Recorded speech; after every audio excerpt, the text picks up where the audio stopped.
Once I was diagnosed with narcolepsy, my first thought was, what is narcolepsy? I had heard about it, but what I was experiencing was so different than how I had perceived of this strange thing. I was dumbfounded at the diagnosis of narcolepsy. I don't pass out at the dinner table with my face in my plate of spaghetti. That doesn't happen. That's not what this is.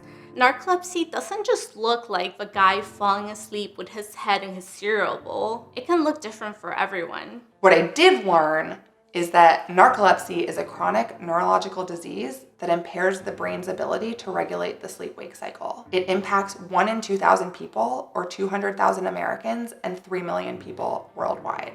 The symptoms of narcolepsy include excessive daytime sleepiness, the period of extreme sleepiness, which it feels like someone hasn't slept from 48 to 72 hours. Cataplexy is the loss of muscle tone, and it can be triggered by emotions such as laughter or exhilaration or surprise. It varies, there are different degrees. So sometimes it's like a slackening of the jaw, and other times it's through the knees, through to a full paralysis on the floor, where you're unable to move for several seconds up to a few minutes. Hypnagogic and hypnopompic hallucinations are visual, auditory, and tactile hallucinations. For me, this was the man entering my home. You wake up and nothing is there.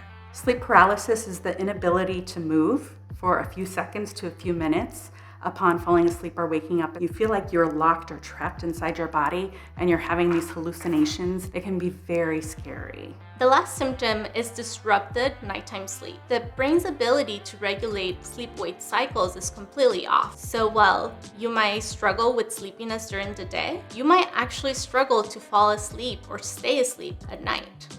Raising awareness about narcolepsy is important to me. It took me about 12 years to get diagnosed, and this felt like a really long time. By sharing my story, I can help change some of the misconceptions about narcolepsy, that narcolepsy can appear in unexpected ways. One of my goals is to help raise awareness. I am sharing my story with you in the hopes that other people with similar symptoms won't go 20 years without a diagnosis. That's what we're here to do with Rising Voices of Narcolepsy. We are here to share our experiences with you, to tell you what narcolepsy really is, so that we can intervene in people's lives so that they can get treatment and improve their quality of life and live the best life possible.